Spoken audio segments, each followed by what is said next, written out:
Hello friends, welcome to my channel M with Deepti.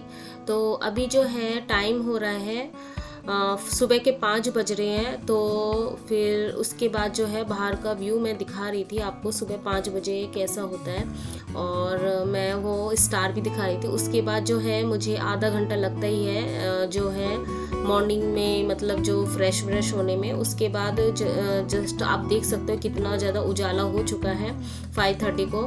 ठीक है, तो फिर वो आज जो है संडे था और आज जो डेट है 3 नवंबर, और मेरे 75 डेज़ का आज 50 नंबर का डेज़ है। तो आप देख ही सकते हो धीरे धीरे करके किस तरीके से टाइम जो निकलता हुआ जा रहा है। और अब जो मेरे पास जो टाइम बच गया है वो 60 डेज़ यानी 2 मंथ लेफ्ट रह गए हैं।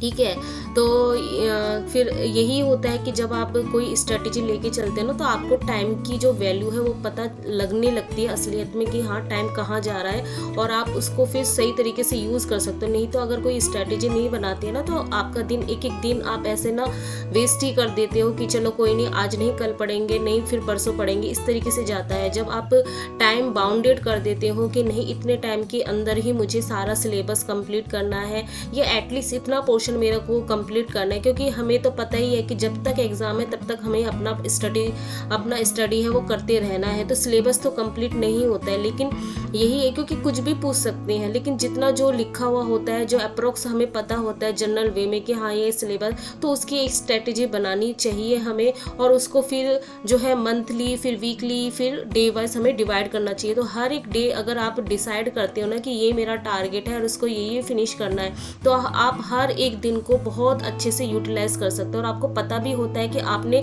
अपना जो टाइम है वो कहाँ कहाँ यूज़ किया और कहाँ आप वेस्ट भी कर रहे हो। तो उसको फिर बाद में एनालिसिस करके आपको उसको यूज़ में भी लेके आ सकते हो।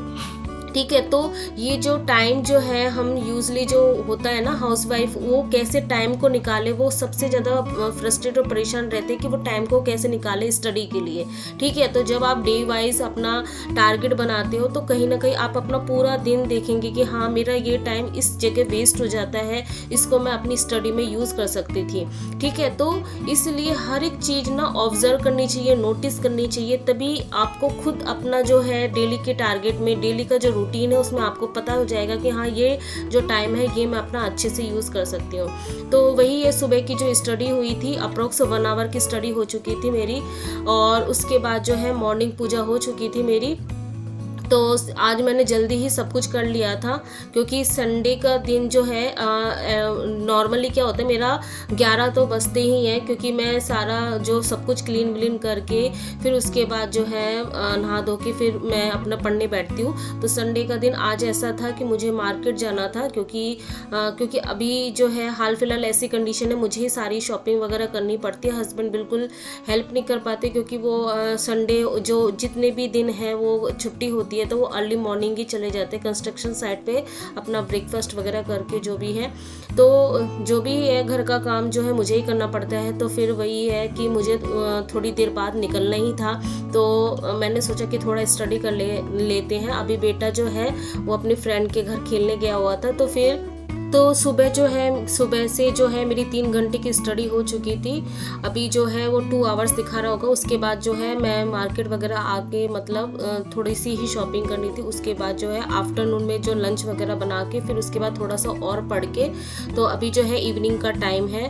तो पूरा दिन ना ऐसे ही जाता है। संडे का दिन आपको तो पता ही है, घर में अगर हस्बैंड और बच्चे हो, हस्बैंड तो खैर रहते नहीं है, फिर भी टाइम ऐसे ही निकल जाता है। तो पूरा दिन ऐसे ही रहता है मेरा। तो इवनिंग के जस्ट बाद ही मैंने अपना मॉक टेस्ट दिया।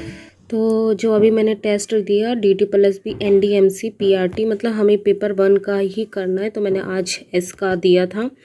तो जो मेरे मार्क्स आए हैं इस बार 55.25 आए हैं समथिंग, और जो मैंने अटैम्प्ट किए थे 74 अटैम्प्ट किए थे, मतलब अटैम्प्ट थोड़े ज़्यादा हुए।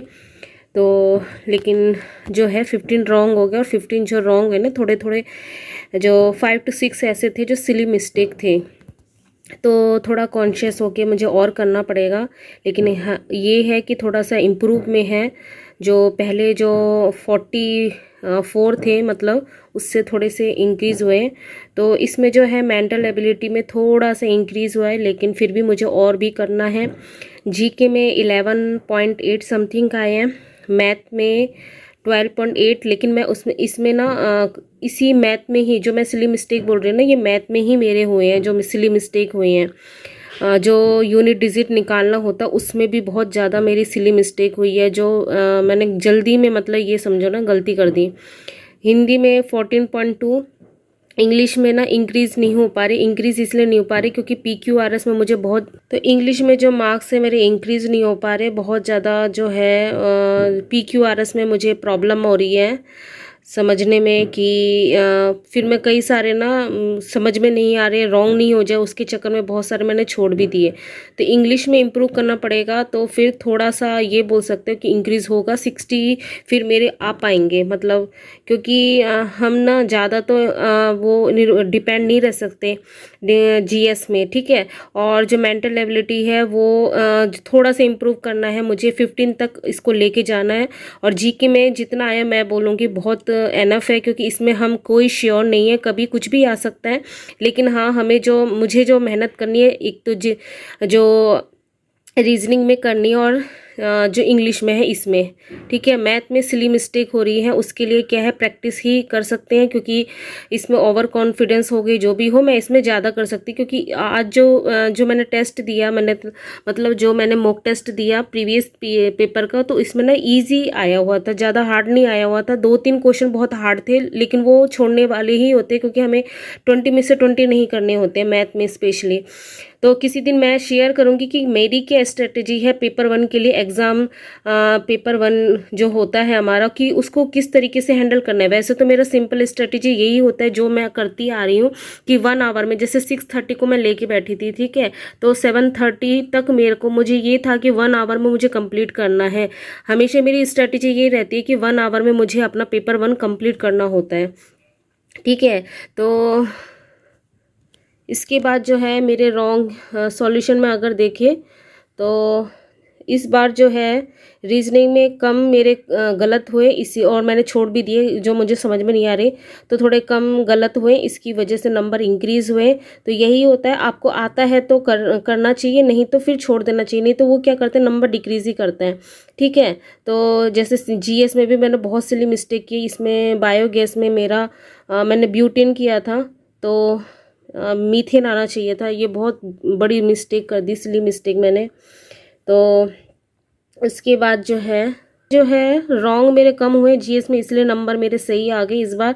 तो यही स्ट्रेटेजी होनी चाहिए, मतलब आप भी अपना करके देखो, आपको अच्छे से पता चलेगा कि हाँ किस तरीके से कनेक्ट कर पा रहे हैं। जैसे मेरा अभी तक मैंने देखा है कि रॉन्ग कम से कम करना है, जिससे क्या हो जाए, अगर आप छोड़ भी दो, रॉन्ग कम करोगे तो आपके नंबर घटेंगे नहीं तो वो डिक्रीज में चले जाते हैं, ठीक है। तो मैथ में भी मेरे जो क्वेश्चन गलत हुए, मैं वही खुद भी देख रही हूँ, आपको भी दिखा रही हूँ कि ये इस क्वेश्चन में गलती हुई, जबकि ये क्वेश्चन कितना ईजी था, इतनी प्रैक्टिस भी की थी, लेकिन इसमें बहुत बड़ी सिली मिस्टेक कर दी मैंने, ठीक है। तो एक ही क्वेश्चन गलत हुआ, वो भी इतना इजी वाला गलत किया मैंने। हिंदी में भी मेरा ये वाला गलत हो गया, संयुक्त वाक्य फिर दोबारा से मुझे रिवीजन करना पड़ेगा। और पर्यायवाची भी गलत हुआ है, तो पर्यायवाची को भी रिवीजन करना पड़ेगा। तो हिंदी में काफ़ी गलत हुए, 3 गलत हो गए मेरे हिंदी में। इंग्लिश में देख लो बहुत गलत हुए हैं, और मैक्सिमम मैंने छोड़े ही हैं, ठीक है। तो इंग्लिश में इम्प्रूव करना पड़ेगा, इंग्लिश में ज़्यादा ध्यान देना पड़ेगा, क्योंकि इंग्लिश ऐसी चीज़ है कि इसको हम कर सकते हैं, ऐसा नहीं है कि हम नहीं कर सकते। GS में जैसा होता है कि हम कितने ही प्रैक्टिस कर ले, लेकिन जो है उसमें मार्क्स गेन करना ना बहुत टफ काम है, क्योंकि उसमें से क्या पूछेंगे कुछ नहीं पता। लेकिन जो अदर सब्जेक्ट है हमारे पेपर 1 में से, जैसे हमारा मैथ हो गया, इंग्लिश हो गया, हिंदी हो गया, रीजनिंग, इसमें सिलेबस फिक्स है कि अगर आप इंडिया में कोई भी एग्ज़ाम दे रहे हो, तो मतलब जो स्पेशली जो SSC और DSSS भी, इनकी सबका बता रही हूँ, UPSC का छोड़ के, क्योंकि उनकी कोई नॉलेज नहीं है मुझे, ठीक है। तो पेपर 1 का सिलेबस सबका सेम ही होता है, तो हम उनको कर सकते हैं। लेकिन GS जो है उसका सिलेबस बहुत ज़्यादा वास्ट होता है, कहीं से भी कुछ भी हो सकता है। इसलिए जितना भी GS में मैं यही बोलती हूँ, और ये मेरी स्ट्रेटेजी होती है, जितना हम कर सकते हैं उतना एनफ है, ठीक है। उसके बाद जो अदर सब्जेक्ट में हमें मेहनत करना है, इसलिए मैं जीएस है 1 आवर या 1 6 मतलब 75 मिनट, इससे ज़्यादा मैं नहीं देती हूँ उसमें। और हाँ, ये मैं बता देती हूँ, मैंने जो क्वेश्चन अटैम्प्ट किए 74 यानी 100 क्वेश्चन जो पेपर 1 होता है उसी के अटैम्प्ट करती हूँ, क्योंकि ये जो पीआरटी के ही दे रहे हैं, तो जो 100 जो पेपर 2 का है वो मैं अटैम्प्ट नहीं करती हूँ, ठीक है। तो ये इस उसी में से ही मार्क्स है, यानी आप बोल सकते हैं 74 में से मार्क्स है मेरे जो, ठीक है। तो फिर यही था आज का दिन, फिर मिलते हैं नेक्स्ट ब्लॉग में, तब तक के लिए बाय, गुड नाइट।